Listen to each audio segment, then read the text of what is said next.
और अब खबर जयपुर के चौमू से, जहां आरएएस भर्ती परीक्षा 2018 में चयन होने पर चिमनपुरा गांव की होनहार बेटी प्रियंका यादव के लिए सम्मान समारोह आयोजित किया गया।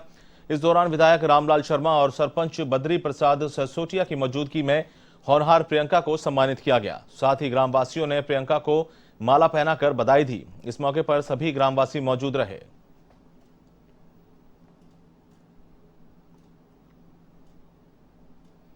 और अब खबर पाली के सुमेरपुर से, जहां नेत्रा गांव निवासी स्कूली छात्र मनोहर राज पुरोहित के अपहरण के 4.5 साल बाद भी पुलिस के हाथ खाली हैं।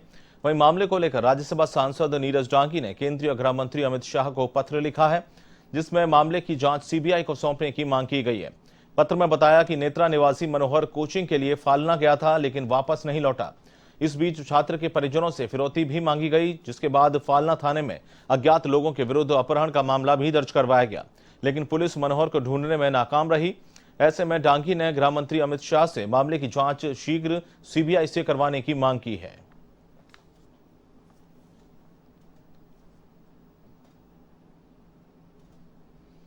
और अब खबर भरतपुर के जनूथर से, जहां पीएचसी को राज्य सरकार की ओर से सीएचसी में क्रमोन्नत कर दिए जाने पर सोमवार को स्थानीय विधायक वाजिब अली के मुख्य अतिथि और सरपंच गीता देवी करतार सिंह की अध्यक्षता में उद्घाटन किया गया। कार्यक्रम में एसडीएम हेमंत कुमार और बीसीएमएचओ डॉक्टर हिमांशु पाराशर भी मौजूद रहे। इस दौरान विधायक वाजिब अली ने पीएचसी को सीएचसी में क्रमोन्नत किए जाने की पट्टिका का अनावरण कर विधिवत उद्घाटन किया।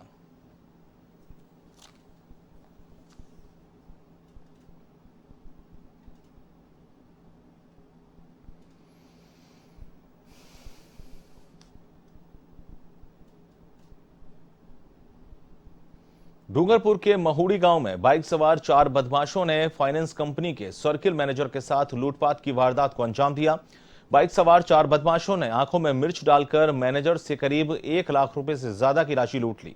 फिलहाल पुलिस लुटेरों की तलाश में जुट गई है।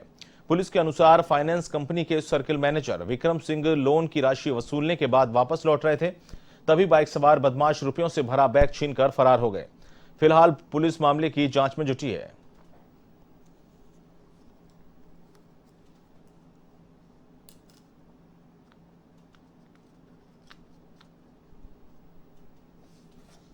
विक्रम सिंह रुका है और मैं भारत फाइनेंस में जॉब करता हूँ। मैं महिलाओं से जो मीटिंग से जो कलेक्शन होता है वो लेके आ रहा था। तो मीटिंग करने के दौरान मीटिंग करने के बाद में जैसे मैं बाहर निकला तो मीटिंग से कुछ दूरी पे 4 व्यक्तियों ने मुझे पकड़ा, आंखों में मिर्च डाली और केस लेकर फरार हो गए। जयपुर के चाकसू क्षेत्र में चोरों के हौसले बुलंद हैं। इसी के तहत चोरों ने लाखावास गांव में एक घर को निशाना बनाते हुए करीब 2 लाख रुपए की नकदी समेत सोने चांदी के आभूषणों पर हाथ साफ कर दिया। इस बीच चोरी की सूचना पाकर पुलिस मौके पर पहुंची और मामले की जानकारी जुटाई। वहीं पुलिस उप निरीक्षक रामचंद्र सैनी ने भी मौका मुआयना किया। फिलहाल पुलिस आरोपियों की तलाश में जुट गई है।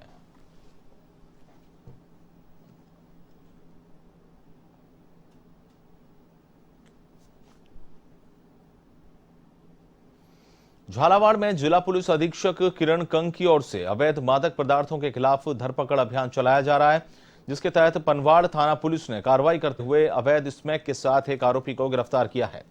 वहीं मोटरसाइकिल को जब्त किया।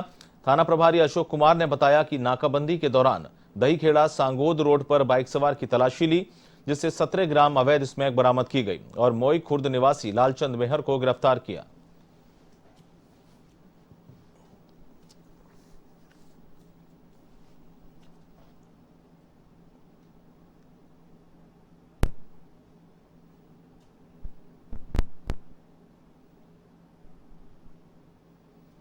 और अब खबर झुंझुनू के गुडागौड़जी से, जहां महावीर सिंह झांझड़िया की हत्या मामले में 2 पुलिसकर्मियों पर गाज गिरी है।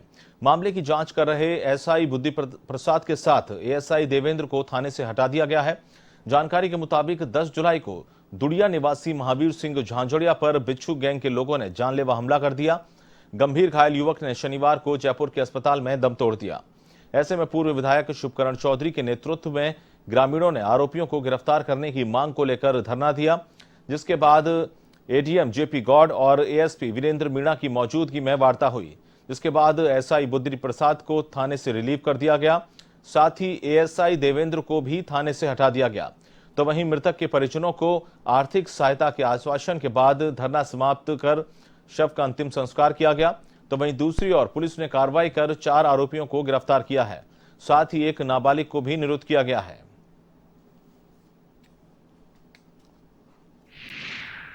लोगों ने मानवता को शर्मसार करने की कोशिश की, पार्थिव देह के साथ छेड़छाड़ करने की कोशिश की, मुकदमों की धाराएं बदलने की कोशिश की, मुकदमे को किसी और रास्ते पर ले जाने की कोशिश करी। हमने उन पुलिस के अधिकारियों के खिलाफ कार्रवाई करने की मांग की है। हमने प्रशासन ने पूरा भरोसा दिलवाया है और इसलिए भरोसा कर सकते हैं कि वो लोग जिन्होंने ऐसा किया था उनको भी यहाँ से रवाना कर दिया गया है। कोई लाइन में गया है, कोई अंडर ट्रांसफर था, वहाँ चला गया है।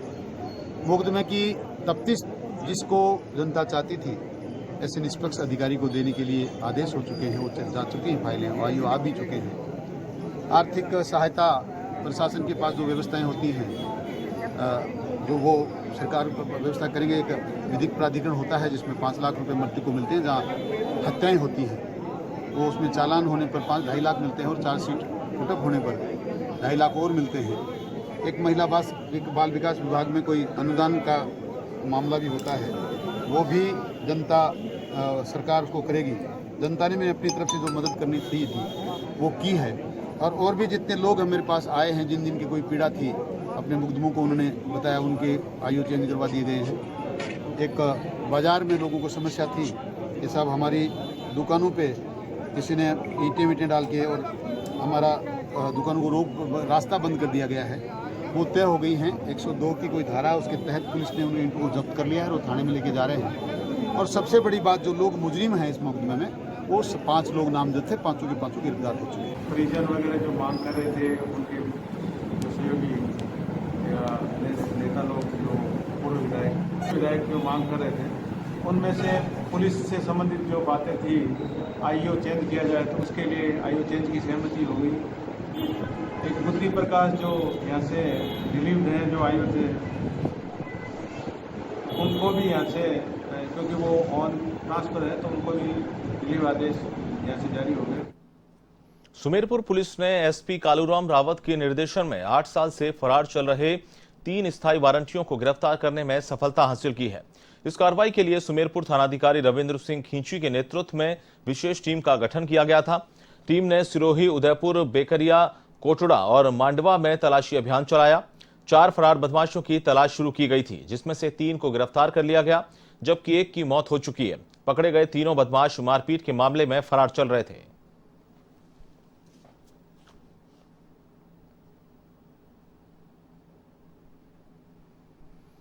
झालावाड़ की डग पुलिस ने अपहरण और फिरौती मांगने के आरोप में फरार चल रहे स्थायी वारंटी को गिरफ्तार किया है। आरोपी 2018 से फरार था। सितंबर 2018 में गंगदार गेट से लखन कुमावत का अपहरण करने के मामले में पुलिस को आरोपी की तलाश थी। इस बीच पुलिस ने 2 आरोपियों को पहले ही गिरफ्तार कर लिया था।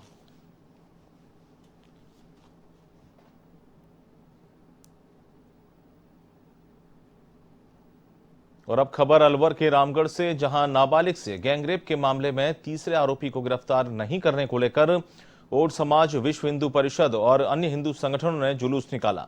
समाज के जिलाध्यक्ष सुदेश खाम्बरा और विश्व हिंदू परिषद के रमन गुलाटी के नेतृत्व में रामगढ़ में जुलूस निकाला गया। इसके बाद एसडीएम कैलाश शर्मा को राष्ट्रपति, राज्यपाल और मुख्यमंत्री के नाम ज्ञापन भी सौंपा गया। ज्ञापन में मांग की गई कि तीसरे आरोपी को शीघ्र ही गिरफ्तार किया जाए और तीनों आरोपियों को फांसी की सजा दी जाए। साथ ही पीड़िता के परिवार को आर्थिक मदद दी जाए।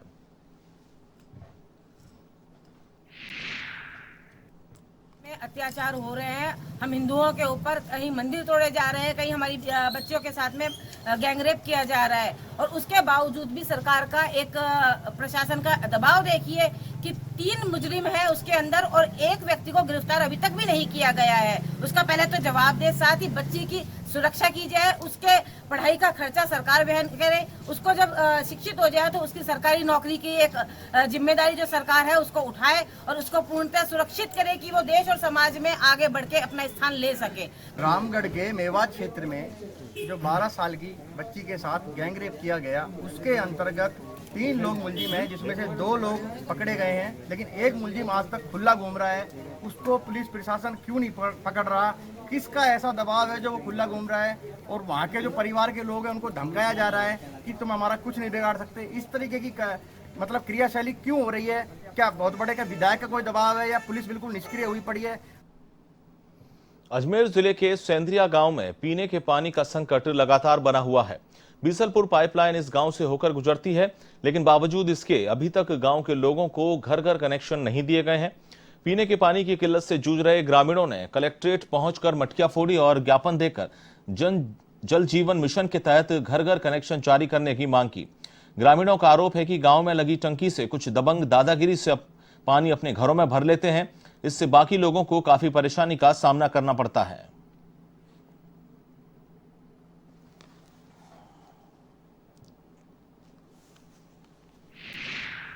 और पानी की बड़ी परेशानी है हमें, तो पानी चाहिए, हमें घर घर कनेक्शन चाहिए। आप पहले भी आए थे 12 तारीख को और हमको 5-4 दिन की कहा था, उसका कुछ भी संशोधन नहीं हुआ और न हमारे पास पानी की कोई सुविधा नहीं है। टंकी लगी हुई है, उसमें नलकी लगा के लोग टैंक भर लेते हैं, हमको पानी पीने को भी और इसमें लाइनमैन देख समस्या है। और पानी के लिए तो टंकी में पानी नहीं बचता है, वो लाइनमैन कुछ कहता नहीं है, उसको लड़की लगाता है तो और कुछ बोलता भी नहीं है उसको। हम बोलते हैं तो हमारे से झगड़ा करता है। कौन वो जो लुगाई जो औरत जो गाली बकती रहती है दिन भर, लड़की काटने जाते हैं तो पानी नहीं बचता, काम धंधा करने जाते हैं, ये बहुत दूर है टंकी हमारे और पानी की समस्या ये। आज भी मटकी फोड़ी हमने, पानी नहीं है पीने। अब खबर सीकर जिले के खाटू श्याम जी से, जहां नाडा चौरानवास ग्राम में देर रात आकाशीय बिजली गिरने से एक महिला की मौत हो गई।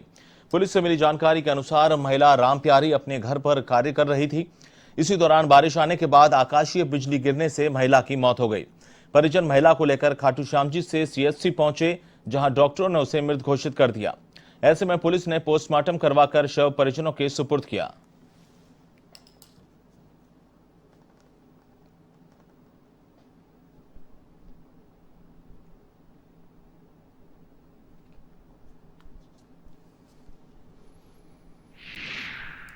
परिजनों द्वारा सूचना दी थी थाने पर कि एक महिला आकाशीय बिजली गिरने से फौत हो गई, जो सीएचसी खाटू श्याम जी के मोर्चरी रूम में है। तो आज उनका परिजनों के समक्ष पोस्टमार्टम करा सुपुर्द की गई। महिला का नाम है राम प्यारी, वाइफ ऑफ जगदीश प्रसाद, जाति जाट, निवासी नाडा चौरानवास। श्री गंगानगर के श्री विजयनगर में रविवार को बस में पाया गया गुमशुदा बच्चा सोशल मीडिया की बदौलत अपने परिजनों तक पहुंच गया। रविवार को श्री विजयनगर के बस स्टैंड पर एक नाबालिग बच्चा बस में बैठकर पहुंच गया था। इस पर लोगों ने पुलिस को इसकी सूचना दी। उसके बाद सोशल मीडिया के जरिए बच्चे को उसके परिजनों तक पहुंचाने का अभियान चलाया गया। इससे चक 23 जीबी निवासी बच्चे के नाना नानी को उसके बारे में पता लगा तो श्री विजयनगर थाने पहुंचे, जहां बच्चा उनके सुपुर्द किया गया। बच्चा गलती से बस में बैठकर श्री विजयनगर पहुंच गया था।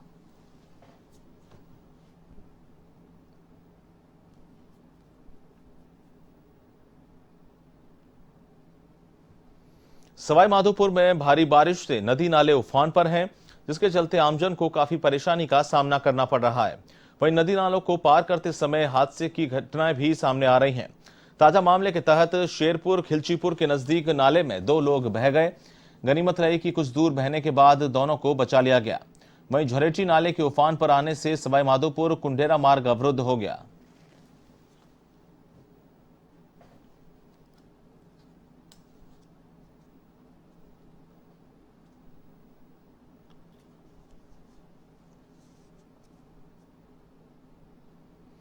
और अब खबर अलवर के भिवाड़ी से, जहां मानसून की बारिश ने तबाही मचा रखी है। तेज बारिश के चलते शहर की सड़कें पानी से लबालब हो गईं। वहीं सभी नाले पानी से ओवरफ्लो हो गए। इधर पानी के तेज बहाव के कारण शहर के 4 मंजिला सेंट्रल मार्केट के बेसमेंट की दीवार टूट गई। इससे सड़कों का पानी बहकर बेसमेंट की दुकानों और दफ्तरों में भर गया। इस बीच बेसमेंट में पानी भरने पर दुकानदारों और मार्केट प्रबंधन में विवाद हो गया, जिसकी सूचना पाकर मौके पर पहुंची पुलिस ने समझाइश कर मामला शांत करवाया।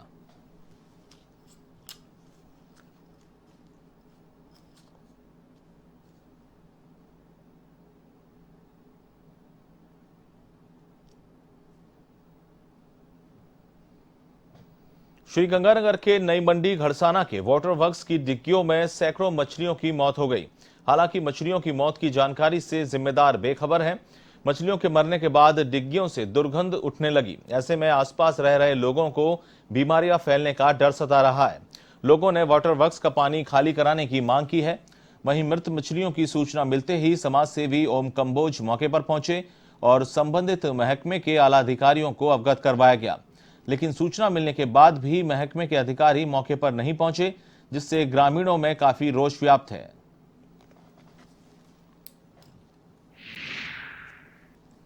अंदर कम से कम ये कल सुबह की ये घटना है जो कि ये मछली मरने का और ये सिलसिला जारी है। इस मछलियों के चलते हुए ये आवारा कुत्ते हैं जो इसके अंदर आके खा रहे हैं, बगले भी खा रहे हैं और प्रशासन को अवगत कराया गया। सुबह हमने बोला कि प्रशासन को भी सर ये मछली इतनी मर चुकी है, ऊपर से कोरोना महामारी है और महामारी के अंदर ये आसपास रहने वाले सभी व्यक्ति व मोहल्लावासी या जनजीवित इतना अस्त व्यस्त बदबू आ रही है भी यहाँ के लोग जीना और यहाँ से गुजरने वाले लोग ये देख रहे हैं ये पानी पीने के लिए लायक नहीं है। और जो ये एक पर से पानी की बंदी के अंदर चलते हुए संकट पानी का तो वैसे ही बहुत है और ये तो जो काले सोरे वाला पानी नीचे से आ रहा है उससे पी के लोग अपना जीवन बचा रहे हैं। लंबे अरसे के बाद प्रदेशवासियों को मानसून की बारिश राहत देती हुई नजर आ रही है। बीते 48 घंटे से प्रदेश के अधिकतर हिस्सों में हो रही मध्यम से तेज बारिश के चलते लोगों को भीषण गर्मी और उमस से राहत मिली है। बीते 24 घंटों में सबसे ज्यादा बारिश कोटा में दर्ज की गई। कोटा में इस दौरान 61 mm बारिश दर्ज की गई, तो वहीं अलवर के भी विभिन्न हिस्सों में हुई अच्छी बारिश ने लोगों को गर्मी से राहत दी है। अलवर के बहरोड में बीते 24 घंटों में सबसे ज्यादा 195 mm बारिश दर्ज की गई है। वहीं निमराना में 190 mm और बांसुर में 136 mm बारिश दर्ज की गई। इस दौरान दिन के तापमान में करीब 3 से 4 डिग्री तक की गिरावट दर्ज की गई, तो वहीं रात के तापमान में भी 2 से 3 डिग्री तक की गिरावट दर्ज की गई, जिसके चलते लोगों को रात की उमस से राहत मिली। मौसम विभाग के अनुसार अगले 24 घंटों में बारिश का दौर इसी तरह से चलने की संभावना है। इसके साथ ही जयपुर और भरतपुर संभाग के कई जिलों में एक बार फिर से भारी बारिश की चेतावनी जारी की गई है। मौसम विभाग ने करीब 1 दर्जन से ज्यादा जिलों में येलो अलर्ट भी जारी किया है। पूर्वी राजस्थान के अधिकतर जिलों में जहां हल्की से मध्यम बारिश का दौर चलता रहेगा, तो वहीं पश्चिमी राजस्थान में भी इस दौरान कहीं कहीं मध्यम से तेज बारिश की संभावना है। पिछले 24 घंटों में भरतपुर, जयपुर और कोटा संभाग के जिलों में मानसून पूरी तरह से सक्रिय है। इन संभाग के जिलों में कहीं कहीं भारी और 1-2 स्टेशन पे वेरी हेवी रेनफॉल भी रिकॉर्ड हुआ है। सबसे ज्यादा अलवर जिले के बहरोड में 195 mm बारिश दर्ज की गई है। इस सिस्टम का असर अभी भी अगले 24 घंटों तक उत्तर पूर्वी राजस्थान यानी भरतपुर और जयपुर संभाग के कुछ जिलों में देखने को मिलेगा। अगले 24 घंटों के दौरान अलवर, झुंझुनू, भरतपुर, सवाई माधोपुर और आसपास के जिलों में कहीं कहीं भारी और 1-2 स्टेशन पे अति भारी बारिश होने की संभावना अभी भी बनी हुई है।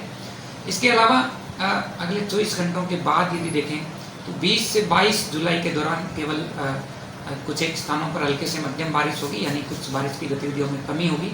वहीं पश्चिमी राजस्थान में केवल छुटपुट स्थानों पर बारिश होने की संभावना है और 23 जुलाई से एक बार फिर से पूर्वी राजस्थान में कहीं कहीं बारिश की गतिविधियों में बढ़ोतरी होने की संभावना। फिलहाल गांव की दुनिया में इतना ही। देश और दुनिया की तमाम खबरों के लिए आप देखते रहिए A1 TV। नमस्कार।